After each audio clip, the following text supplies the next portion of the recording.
तो match practice होखे लगी। सीसीएल के प्रैक्टिस 2-4 दिन लागत हमरा एजी करे के पड़ी। जैसे कभी गांव में बानी तो गांव में प्रैक्टिस चली। अभी में काम चलता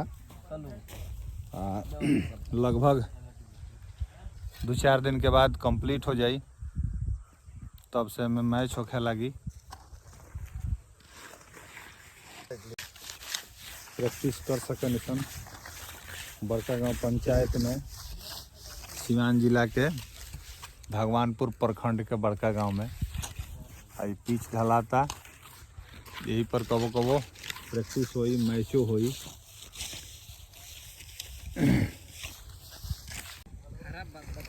नमस्कार प्रणाम, हम विकास सिंह वीरप्पन। अभी देखी अपना गांव में एगो पिच बनवाओ तनी जना पर क्रिकेट खेल सकेला आदमी। और